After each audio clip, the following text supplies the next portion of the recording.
this time. The CDC website is the best place for us to go if we have any kind of questions about the coronavirus. They're recommending that we wash our hands, and with soap and water. And when you can't use soap and water, then you need to use alcohol wash.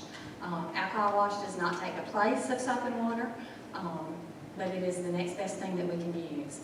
The other thing that you need to do is that you need to clean. I don't know if I said this Sunday night, but we need to clean our most frequently used things like our keys and our steering wheel, our doorknobs, anything that you use. Your cell phone is probably one of the biggest things, because how many times do we pick that up and our hands aren't clean? You know, we're in a hurry, we'll reach over and we'll, push a button so we can talk if we get a phone call. But we need to wash those things. Yes, sir. Lysol, yes. Lysol or Clorox, which is bleach. There's a solution that you can get. It's on the CDC website, but I think I figured out that it was 4-to-1 solution, for the bleach. So a lot of places are doing that, and I think, everybody's getting, more proactive and moving in that direction. You want to always avoid touching your eyes, your nose, and your mouth, anything here on your face. That's the number one thing. How many times do we reach up and scratch your eye, whatever? Grab a tissue. You need to have tissues beside you so that you can reach down and get a tissue. We have them all over the health department.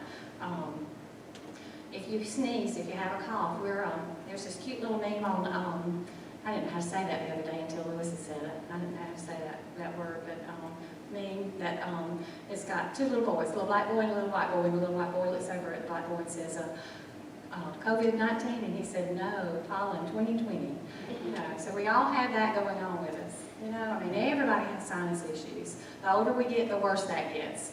But if you're coughing, if you're sneezing, you want to make sure that you use a tissue. If you don't have a tissue handy, then you want to do the back way, like this, or like this. And you want to cover. You want to stay home if you are sick. If you're sick, if you're running a fever, you want to stay home, except to get medical care. And right now, the doctors are wanting you to call them before you come. You want to call them and talk to them and let them ask you questions. They know how to field, they know what questions to ask you, and then they know how to tell you to get there.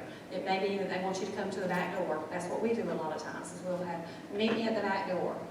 The wind's blowing there. That's a good thing. Remember that you need to wash your hands for that 20 seconds. 20 seconds.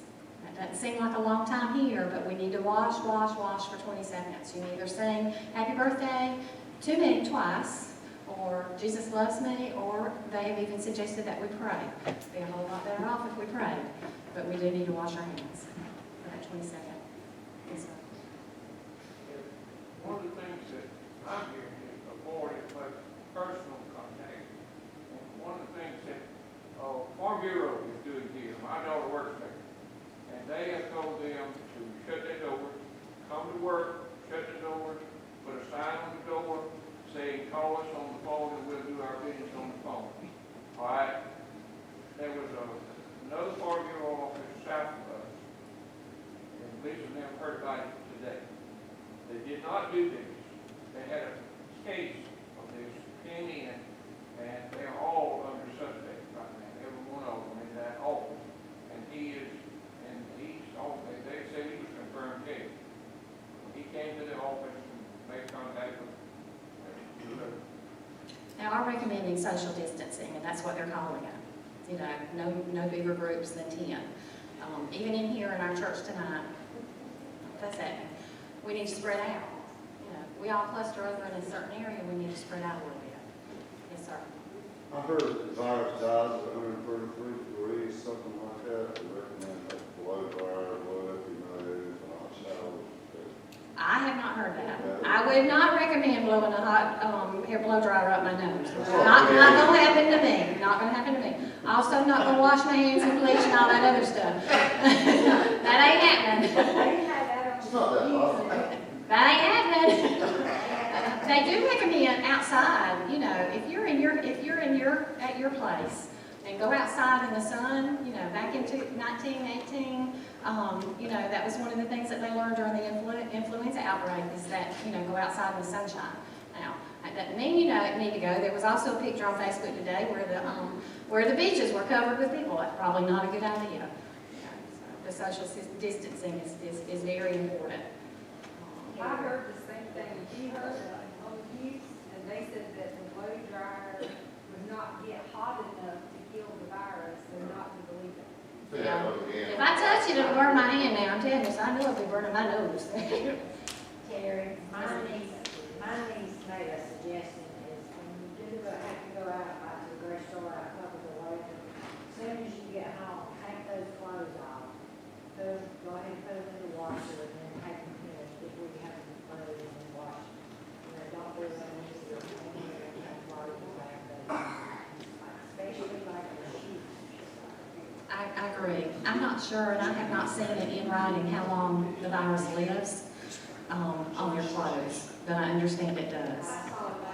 Yeah.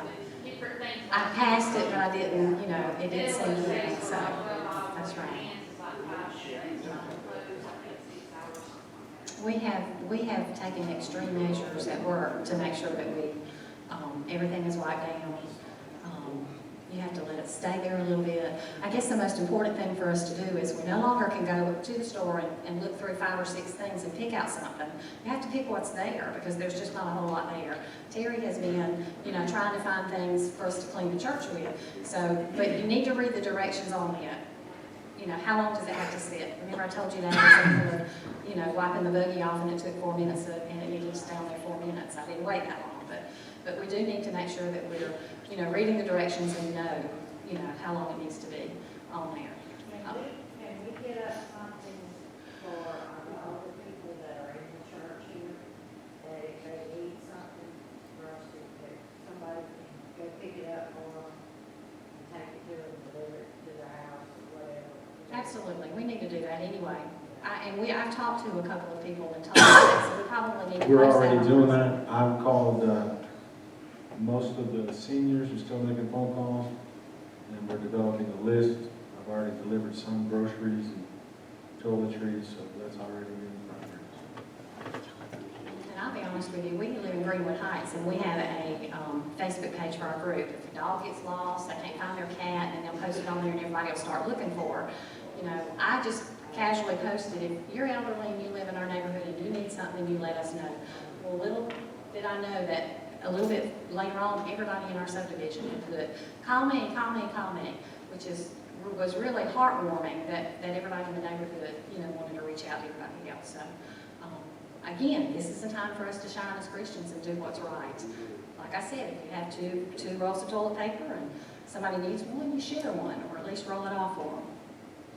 I think it's great what schools are doing for these kids that may not have food, they want. I agree. And if you see somebody that's part of that, we need to tell them thank you for that. I mean, they have delivered thousands. Yes. They have delivered thousands. They're giving kids. That's right. In school. That's right. They're in the house. That's right. And that was the main reason why it took a little bit longer for Dodge to close, was because they were trying to put a plan in place.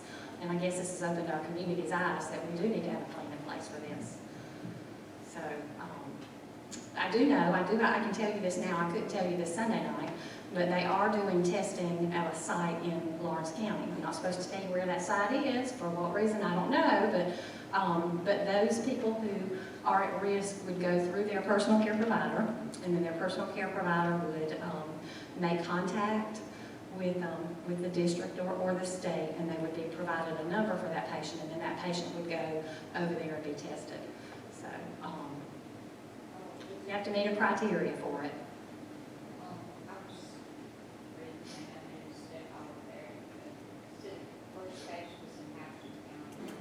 I did see today on the news when I came home, and I hadn't been watching a lot of the news, that there was a case in Houston County at like a outpatient clinic, and they closed those, I think, right now.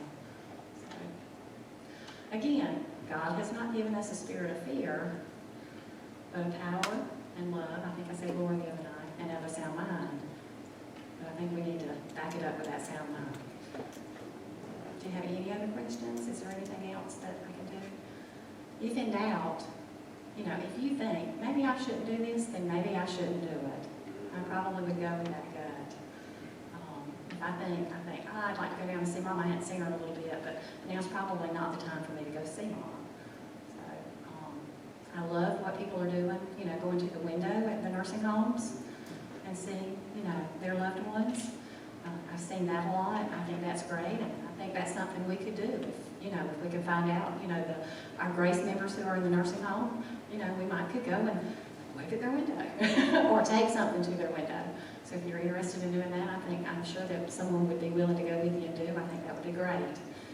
Well, I do know that it's closed the show, movies now, because there was people taking their kids out to the movies, so they have temporarily closed the movie. I know a lot of our, like the city hall and places like that, they closed, like the insurance company is closed, trying to do things, remotely or by phone. I work at the health department, we are not closed. If you need something, come see me. I'm a nurse, I'm gonna be there, unless they tell me I can't be there.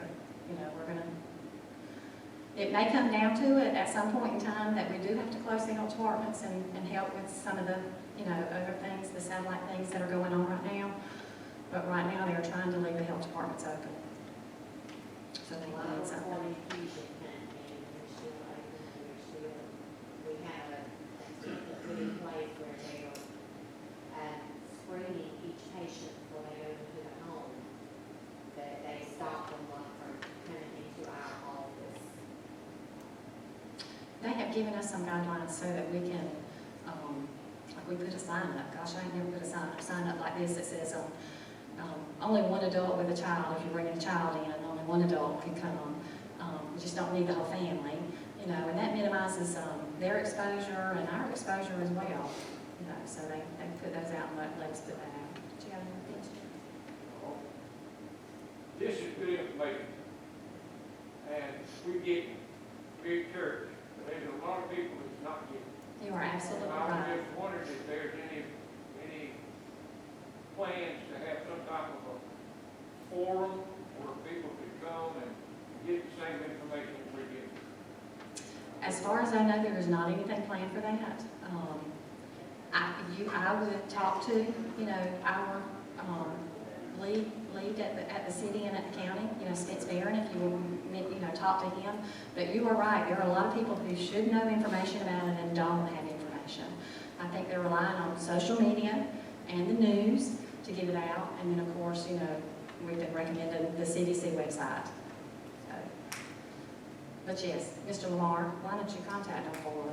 I mean, that would be a good thing. But then if we have a forum like that, then that's a congregate setting, and that wouldn't be good either. So I know a lot of the doctor's offices they have signs, they're not letting patients come in.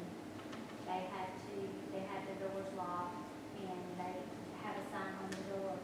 And we do also, that, when you get there, you call us. That way we can determine where you need to be as far as in the well part or the sick part. We're trying to keep everything separated. Dr. Sells' office is doing the same thing. I think Dr. Miller is too, to try to keep the sick and the ones that are well. we have been instructed before, if someone were to call us or come into us, that before we refer them, we call their doctor and say, okay, what do you want them to do? How do you want them to present to your office? We've also been given instructions on, we had to have what's called a holding room. We had to designate a room where we would ask someone to, to go to and then give them a mask, and then we would call. And I did find out, Ms. Sheila, about those who might not have a payer source, might not have access to a doctor, then I can make that referral, so. But I would like to say, if you don't have a primary care provider, I think it's important for all of us to have a primary care provider of some sort, someone that we can go to. And there are there's a federally funded one here in our community that we'll see based on sliding scale income. So that would be important to do. I left anything out? Is there anything else that y'all would like to? I think one of the biggest things that we can do right now is to not be out and about as much. Because every door that you open, every door that you go through, somebody's gone through that door before you. Even if it's the dollar store, I'm just going to run in here right quick, go get what you need, and then get back. And I probably could eat for about a week out of my cabinets. Might not be what I want to eat, you know. And Terry definitely could, because his mother, you could eat out of his mother's cabinets for at least 2 weeks and get everything that you wanted, so he should know how to do that. But just limit your exposure is the biggest thing. And wash your hands, wash your hands, wash your hands. Is some of the signs of this coronavirus, is it something like flu? Well, it is, the honest thing about it is that it is now during the time, you know, where we're still having flu.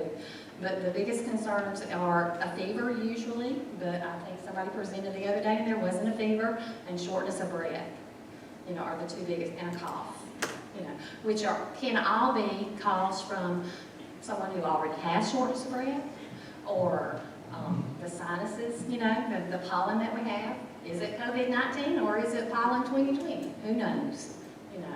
But your primary care provider, you know, can help talk you through that and see.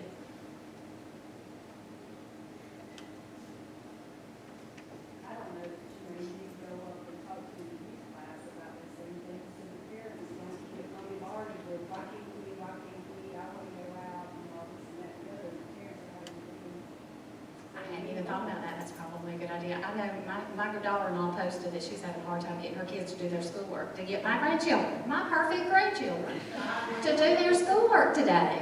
And she finally figured out that she'd give them a piece of candy and they would do it.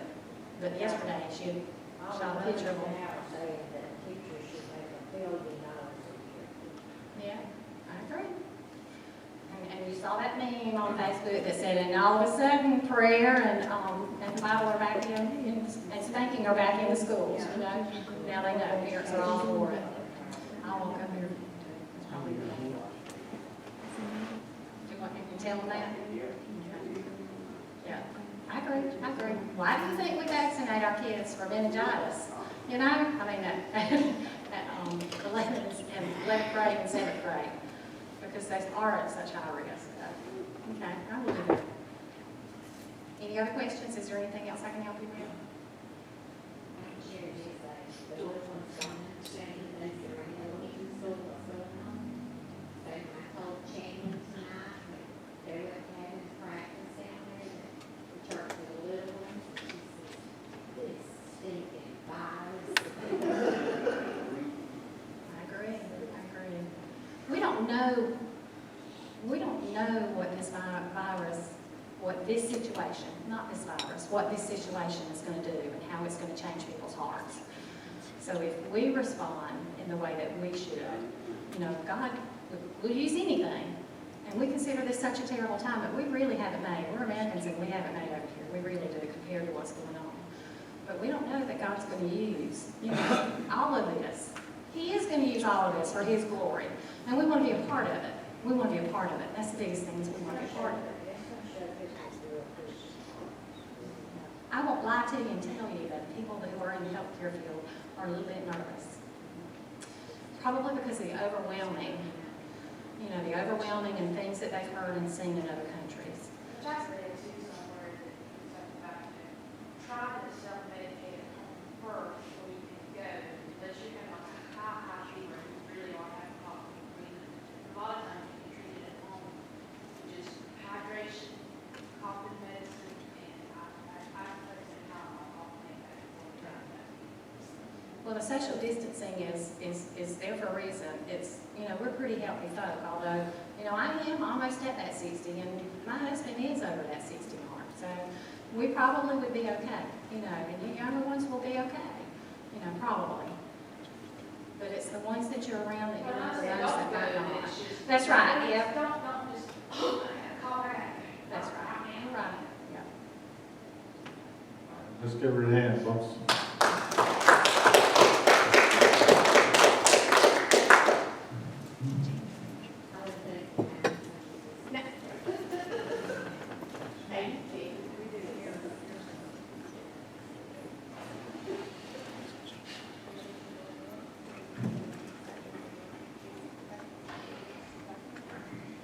All right, we'll grab a hymnal and turn to page 260. Page 260. Brethren, we have met to worship. Will you stand with me, please?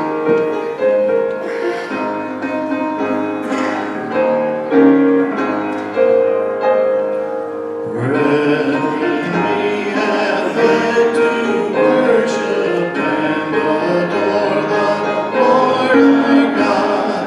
Will you pray with all your power while we try to preach the word? All is vain unless the Spirit of the Holy One comes down. Brethren, pray and holy manna will be showered all around. Brethren, see poor sinners round you, suffering on the brink of woe. Death is coming, hell is moving. Can you dare to let them go? See our fathers and our mothers and our children sinking down. Brethren, pray and holy manna will be showered all around. Sisters, will you join and help us? Moses' sister, made in him. Will you help the trembling mourners who are struggling hard with sin? Tell them all about the Savior. Tell them that He will be found. Sisters, pray and holy manna will be showered all around.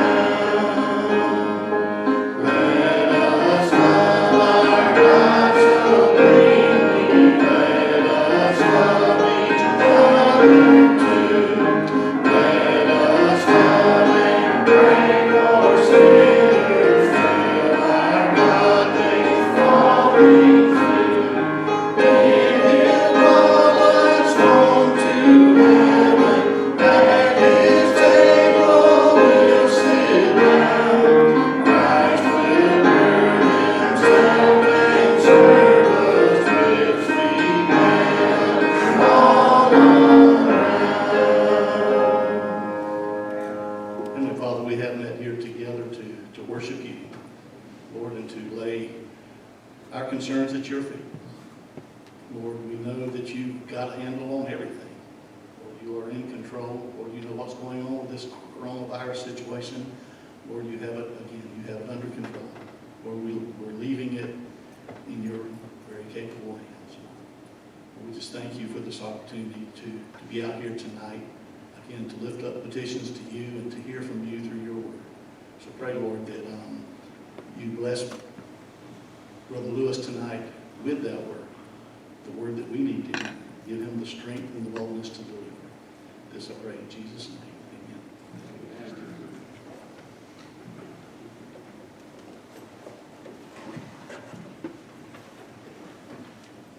Good evening. This Wednesday night is my night to teach the youth. And I just felt led of the Lord to be here downstairs tonight. And Brother Patrick was supposed to bring the message here tonight, and we ended up swapping. So he's up teaching the youth tonight. But I believe the Lord, once we had made those arrangements, He was working on my heart all day today, and we swapped that out today. Wanted to share, there's a constant dialogue, almost on a minute-by-minute basis, that's been happening. The leadership of the church, we are evaluating the situation, praying through the situation, and we are, trust me, if you're married to a nurse, you're going to get an earful about the dangers of virus. You have your pastor and the administrator both married to a nurse, So we're hearing it in droves, trust me. And we feel led at this current juncture to continue to have services. We are going to cancel Sunday school on Sunday for the purpose of limiting exposure.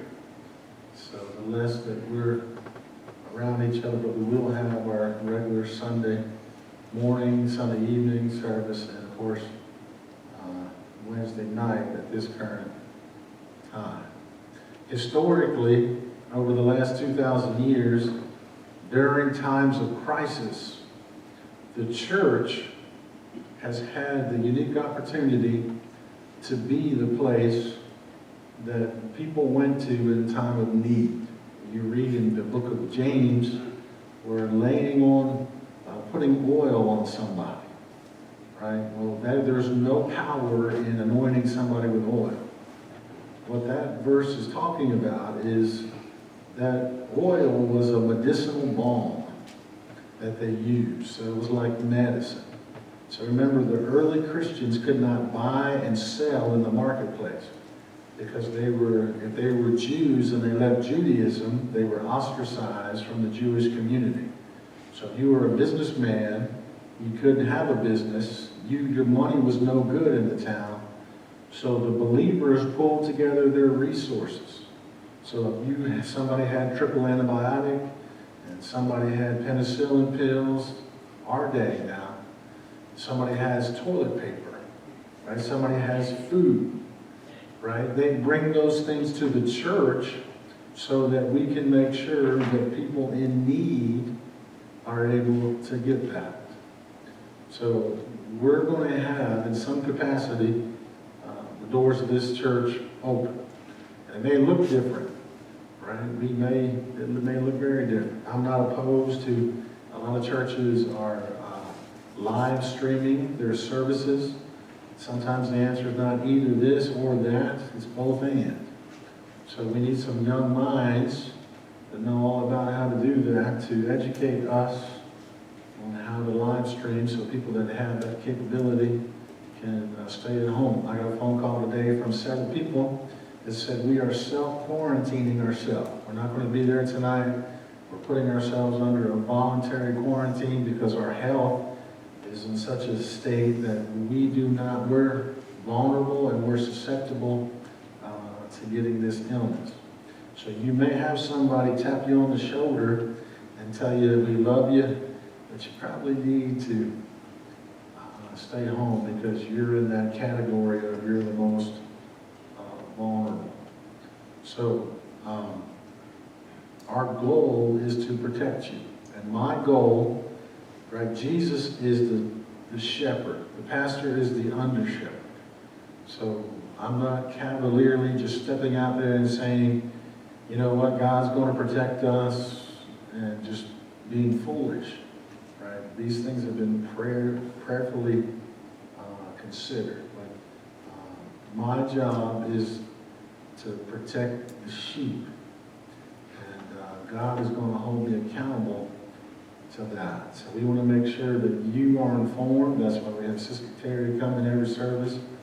We want to make sure that you're safe. That's why we're not shaking hands. We're going through wiping everything down. Saturday is going to be a work day where we're going to scrub and disinfect just about as much as we can do. But no handshakes, no hugs, no holy kisses, right? So we got people spread out tonight. That's good. So we want to be wise about this thing. But we don't want to live in fear either. So how do you strike that balance? And that's what we're trying to do here at Grace Baptist Church. So continue to pray. We're going to do things a little differently tonight. I'm going to read a passage of Scripture that talks about the signs of the end of the age. And say a few things about it, and then we're going to go into a time of prayer. So very short lesson tonight, but I feel the Lord's leading that we need to spend time praying tonight. We're going to do that in a very special way. So Matthew 24, verses 3 through 14. Matthew 24, verses 3 through 14. We have been a very blessed nation, and if you've been in Malawi as many times as Brother Lance and I have, the diseases that are over there make the coronavirus look like a cloudy day. And you remember when 9/11 happened, right? The towers were falling. The first responders were not running away from the danger. They were running headfirst into it. And persecution is going to come. But I'm going to tell you, your pastor is going to be the first one that if it ever gets down to where they're going to shoot somebody for their faith, right, you're going to have somebody lined up right now, right? Because I can't help but take a stand. Brother Lance will tell you, we preach to Muslims. I don't hold back as the Lord leads. So when something takes me out, and you have somebody else on standby. We already licensed Patrick, so we can just move him on in next in line.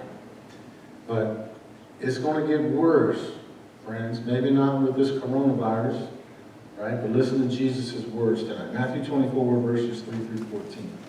As Jesus sat on the Mount of Olives, the disciples came to him privately, saying, "Tell us, when will these things be? And what will be the sign of your coming of the end of the age?" And Jesus answered them, "See that no one leads you astray." Right now, we'll pause right there for just a moment, right? Paul says, under the authority of God himself, "Follow me as I follow Christ." Just because we say we're going to have service does not mean that you're obligated and you're mandated to come, right? If you're a man in here tonight, right, you're the head of your household. If you're a single woman, right, you're the head of your household. You could be a married woman and be the head of that household because of the spiritual condition or lack of spiritual condition of your husband, right? You have to decide for your family. If you don't feel comfortable bringing your family to church or bringing your kids to church, then by all means, you make that decision, right? No, we're not going to say, well, we're more spiritual than you because we're here and you're not, right? It's like the times that we go to the nursing home, right? We have service here. We're not pressuring anybody or mandating that anybody needs to come to the nursing home. There's going to be a service here. So there may come a point to where only 2 healthy, able-bodied people are able to come. And I'm going to make sure that they're able to receive the word of the living God. And they're able to be loved on, right? Jesus had 12 disciples, and he used those 12 disciples to then go out and minister to the world. So we could have service and maybe only 3 people, 2 or 3 people come. But those able-bodied people that are going to be able to come are going to get fed so that they can help equip and minister to the flock. So you're not in this thing alone, right? We're here for you. So Jesus says, "See that no one leads you astray, for many will come in my name, saying, I am the Christ, and they will lead many astray. And you will hear of wars and rumors of wars. See that you are not alarmed, for this must take place." Right? We're seeing the coronavirus. Right before that, it was swine flu, and on down the line. It seems like every time it's an election year, there's another threat to humanity. Right? So we can be wise about it and not lose our cool, not panic. I always give the example of a paramedic. There's an accident, that paramedic when he comes to the scene and you're thrown from your vehicle and you're all busted up and bleeding and dazed and confused, he doesn't get over top of you and say, oh my God, look at you. You're a mess. You're probably going to bleed to death. What's he say? Sir, help is here. Ma'am, we're here to help you. What happened to my daughter? Where's my wife? Sir, somebody's saying about that. Right? Focus on me. We're here to help. Right? The church needs to be that.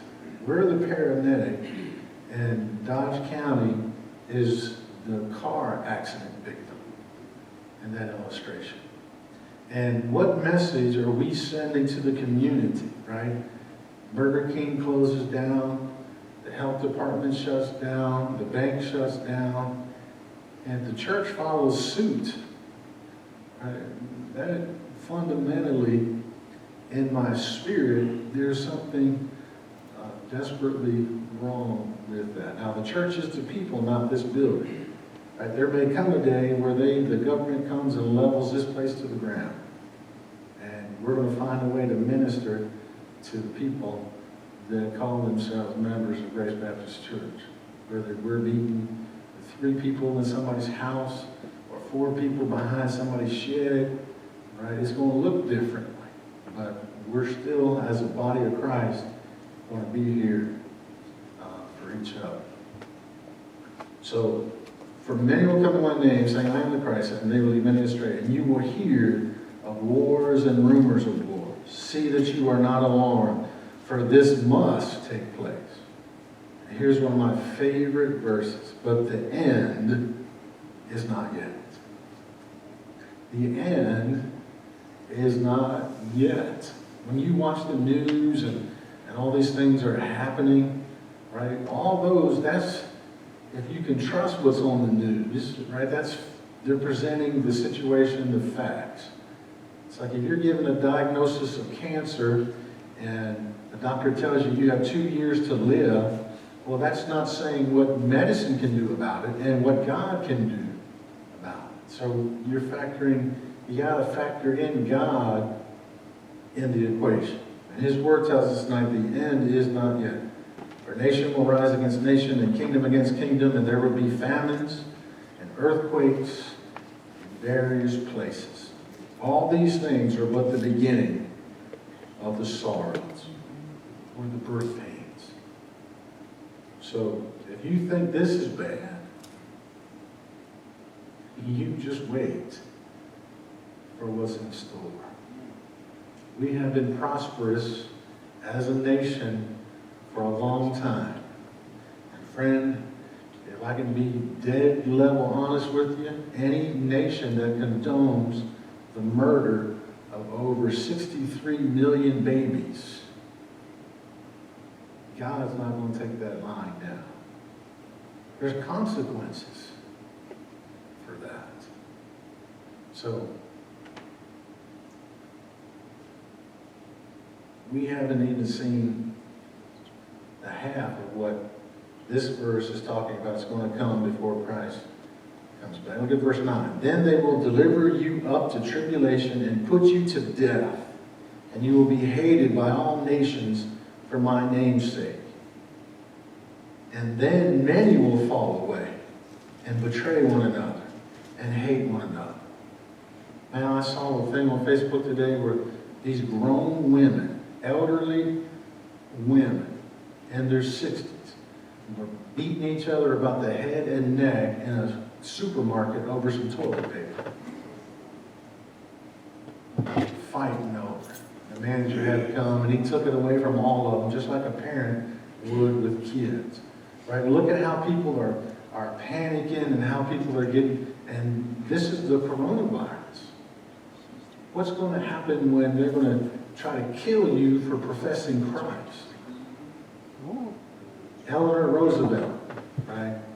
Franklin Delano Roosevelt's wife she said in regards to women, but it applies to all men and women. She says, women are like tea bags. You don't know how strong they are until you put them in hot water. Right now, America is putting a little bit of hot water. And you see how people are reacting. So if it's happening now, it frightens me as a pastor what's going to happen when it really gets real. So we have been so spoiled that the slightest bit of imposition, the slightest bit of a bump in our routine, and man, people are going crazy out there. We need to take a lesson from some of our Chinese sisters and brothers in Christ that have to meet secretly or they're going to be taken to jail. Or those Christians in North Korea that have to do the same thing. So we can't expect to be exempt from that. Christ is telling us. And then many will fall away and betray one another and hate one another. And many false prophets will arise and lead many astray. And because lawlessness will be increased, the love of many will grow cold. We're going to be so concerned about our own health and our own safety, right, that this world around us is going to die and go to the lake of fire. So I don't want to be one that's going to run away from those towers that are falling. You're going to find your pastor, as long as he can draw breath, running in to the situation. I believe that's what God has called me to do. So, and because lawlessness will increase, the love of many will grow cold. But the one who endures to the end will be saved. And this gospel of the kingdom will be proclaimed throughout the whole world as a testimony to all nations. And then the end will come. So we may lose our lives taking the gospel to Romania. We may lose our lives taking our gospel to Malawi. We may lose our lives taking the gospel to some of these neighborhoods right in Dodge County.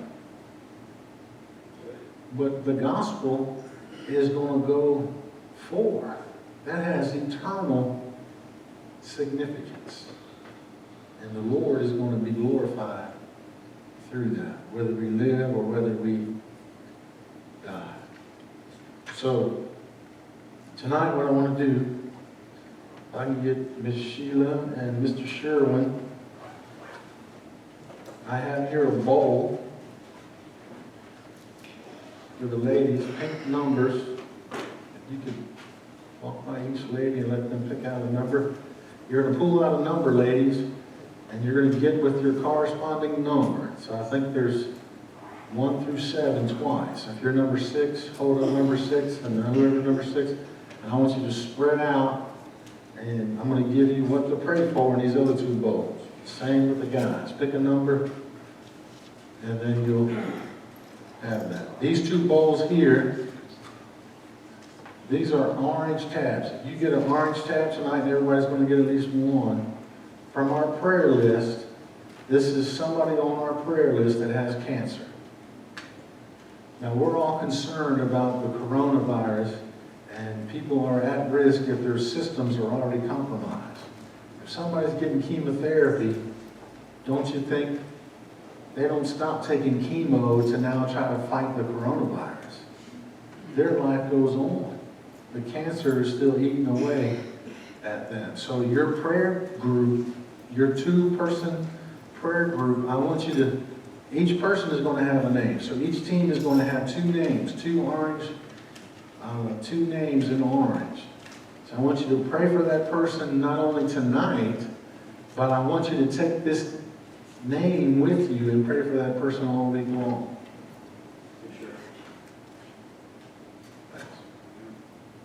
This other bowl I have is all of our seniors and people that are vulnerable, right? You may be here tonight and your name is in here, right? So you're going to have somebody, if you get your own name, raise your hand and we'll swap out. But we're going to have people praying for our seniors, praying for those that have health problems. because we care about you. And we want to lift you up. So that team is going to pray tonight for a cancer, somebody that's on the list with cancer, and somebody from our own church that is maybe a senior or maybe have health problems. So if you could give one of those, everybody one. So start, before you get up, let's give all these out. Take an orange one out of there, please.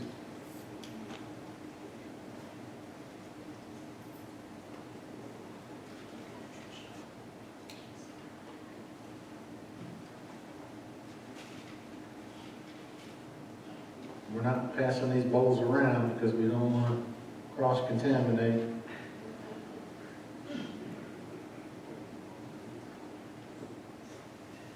And I'd rather up with so much sanitizer when I cut these things up. You could eat something off of it.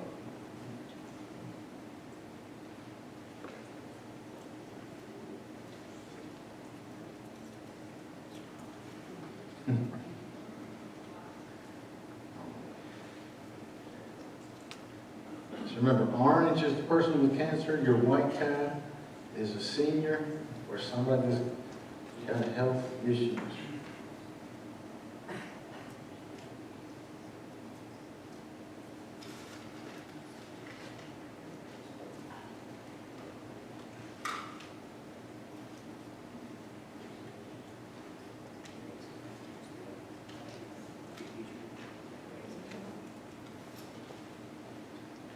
If you got your number and 2 slips of paper, you can start finding your partner.